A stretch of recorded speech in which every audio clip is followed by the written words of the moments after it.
बचपन में जब घर की दीवार पर लगे कैलेंडर में बर्फ से ढके हुए पहाड़ देखता था या टीवी पर कश्मीर की तस्वीरें आती थी, तब लगता था क्या दुनिया में सच में ऐसी भी जगह होती होगी। आज सालों बाद मैं उस कश्मीर में नहीं बल्कि कश्मीर के उस हिस्से में खड़ा हूँ जिसके बारे में बहुत कम लोग जानते हैं। एक ऐसी वैली जो सिर्फ खूबसूरत नहीं बल्कि अपने अंदर एक अधूरी मोहब्बत, एक दर्द और हजारों सालों की कहानी छुपाए बैठी है। Welcome to Gurez valley. Srinagar से लगभग 125 किलोमीटर दूर और समुंदर तल से करीब 8000 फीट की ऊंचाई पर बसा है गुरेज वैली।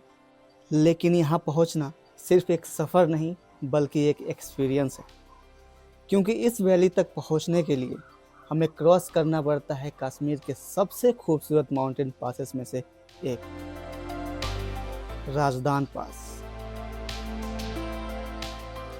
जैसे जैसे हम राजदान पास क्रॉस करते हैं वैसे वैसे लगता है जैसे हम किसी और दुनिया में इंटर कर रहे हैं। नेटवर्क धीरे धीरे गायब हो जाता है, शहरों की आवाज़ गायब हो जाती है और सिर्फ नेचर बोलना शुरू कर देता है। और शायद इसीलिए गुरेज आज भी इतना असली लगता है। कभी कभी कैमरा भी वो सब कैप्चर नहीं कर पाता जो आंखें महसूस करती है। मैं हॉनेस्टली एक्सपेक्ट कर रहा था कि गुरेज खूबसूरत होगा, लेकिन इतना खूबसूरत होगा ये बिल्कुल एक्सेप्ट नहीं किया था। आज जो गुरेज हमें एक पीसफुल वैली लगती है, कभी ये सिल्क रूट का एक बहुत इम्पोर्टेंट हिस्सा हुआ करती थी।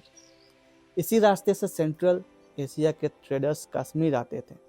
यानी जिस रोड पर आज हम ट्रेवल कर रहे हैं, कभी उसी रास्ते से घोड़े, कारवां और व्यापारी गुजरा करते थे। लेकिन इस वैली की सबसे बड़ी पहचान ना ये पहाड़ है, ना ये रिवर और ना ही ये खूबसूरती, बल्कि एक औरत है जिसकी मोहब्बत की कहानी आज भी इन पहाड़ों में गूंजती है, और उसका नाम था हब्बा खातून। ये सिर्फ एक पहाड़ नहीं है, इसका हर पत्थर, हर हवा का झोंका और हर खामोशी एक नाम लेती है, हब्बा खातून। लेकिन सवाल ये है, आखिर कौन थी हब्बा खातून और क्यों आज भी पूरी गुरेज वैली उन्हें याद करती है। इस कहानी को समझे बिना गुरेज को देखना शायद अधूरा रह जाता है। 16वीं सदी में कश्मीर के एक छोटे से गांव में एक लड़की पैदा हुई। उसका असली नाम था जून। कश्मीरी भाषा में जून का मतलब होता है चांद, और कहते हैं वो वाकई चांद की तरह खूबसूरत थी। लेकिन सिर्फ खूबसूरत ही नहीं, उसकी आवाज़, उसकी शायरी और उसका सोच उस ज़माने से काफ़ी आगे थी। जून अक्सर नदी के किनारे बैठकर गीत लिखती थी, और जब वो गाती थी तो लोग दूर दूर से उसकी आवाज़ सुनने के लिए आ जाते थे। एक दिन कश्मीर के शहजादा यूसुफ शाह चक शिकार करते हुए इसी तरफ आए, और वही पहली बार उन्होंने जून की आवाज़ सुनी। कहते हैं आवाज़ इतनी खूबसूरत थी कि शहजादा उस गीत का पीछा करते करते उस लड़की तक पहुंच गया, और वहीं से शुरू हुई कश्मीर की सबसे मशहूर प्रेम कहानी। फिर एक दिन दोनों ने शादी कर ली और जून का नाम बदलकर हब्बा खातून रख दिया गया। लेकिन हर प्रेम कहानी का अंजाम खुशी नहीं होता। सन 1586 में मुगल बादशाह अकबर ने कश्मीर पर कब्जा कर लिया। यूसुफ शाह चक को गिरफ्तार करके कश्मीर से बहुत दूर ले जाया गया, और हब्बा खातून यहीं रह गई। कहते हैं वो सालों तक इन पहाड़ों, इन नदियों और इन वादियों में अपने शौहर को याद करती थी। उन्होंने अपने दर्द को गीतों में बदल दिया, और वही गीत आज भी कश्मीर की रूह में जिंदा है।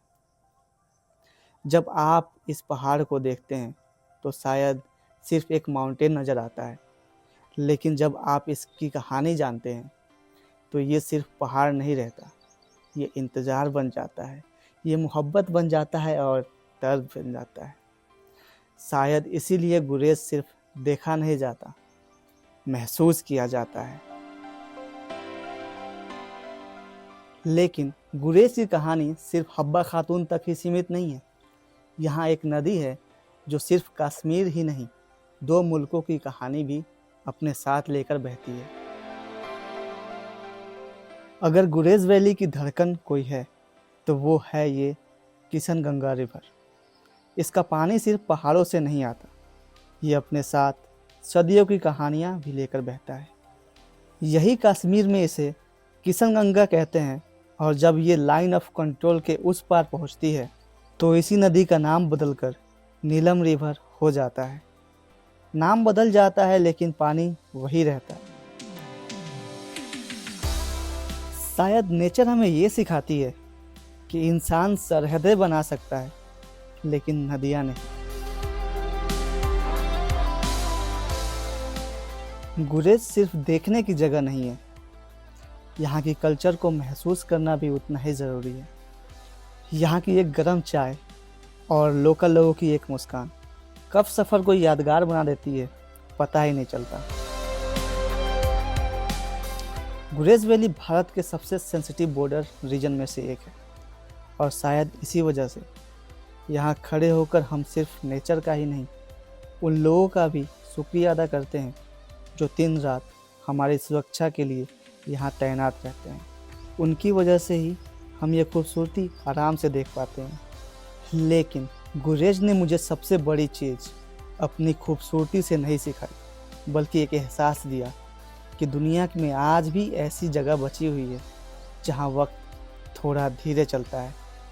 और शायद इसीलिए जब यहाँ से वापस जाओगे तो तुम्हारे कैमरा में सिर्फ वीडियो नहीं होगी, दिल में गुरेज होगा।